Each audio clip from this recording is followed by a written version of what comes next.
যারা শুটকি পছন্দ করেন, শুটকি দেখলেই মনে হয় তাদের খেতে ইচ্ছে করে। ঠিক বলছে না?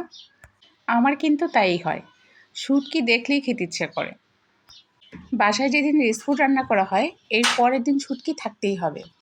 যে কোনো ভর্তা বা শুটকি দিয়ে যে কোনো আইটেম রান্না করলেই ভালো লাগে। আমার বাসার বারান্দায় আলু গাছ লাগিয়েছিলাম, মিষ্টি আলু গাছ। আমার ভাবি সেই আলু গাছ থেকে পাতা ছিঁড়ছে। আজকে ভাবি সবজি দিয়ে শুটকি রান্না করে খাওয়াবে। সবজির মধ্যে থাকবে মিষ্টি আলু পাতাও। ভাবি গাছ থেকে মিষ্টি আলু পাতা ছিঁড়ছে, আমি ভিডিও করছি। খুবই ভালো লাগছে। এবার নিয়ে এই গাছের পাতা আমি ৩ বার সংগ্রহ করে খেয়েছি। ভাবি একদম গাছের পাতা সব ছিঁড়ে ফেলছে, গাছ একদম ন্যাড়া করে ফেলছে। আমি হলে এতটা ছিঁড়ি না, কিন্তু ভাবি সবই ছিঁড়ে ফেলছে।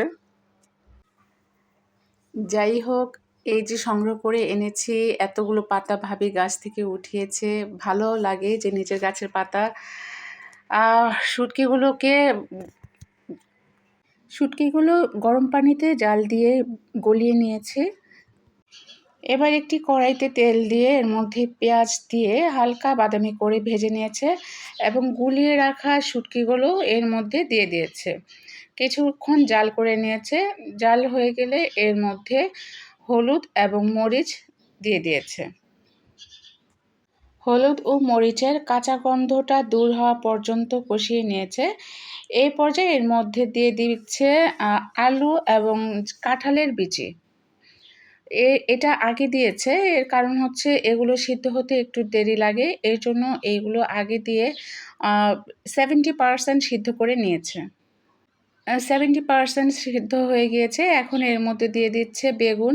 বেগুনটা সফট বিদায় তাড়াতাড়ি সিদ্ধ হয়, এজন্য এটা পরে দিয়েছে।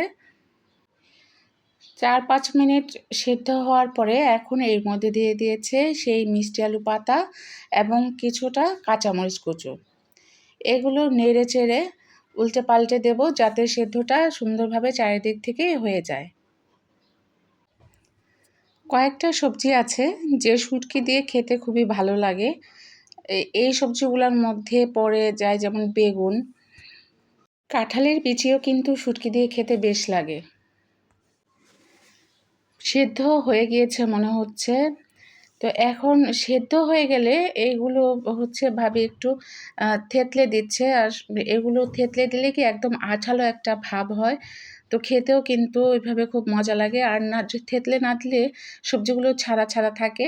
তো ছাড়া, ছাড়া থেকে একটু থেতলে দিলে এটা খেতে অনেকটাই টেস্ট বেড়ে যায়। দেখতে খুব লোভনীয় লাগছে। আসলেই অনেক মজা হয়েছে খেতে। By the way, home is cooking থেকে আমি বিদায় নিচ্ছি। আল্লাহ হাফেজ।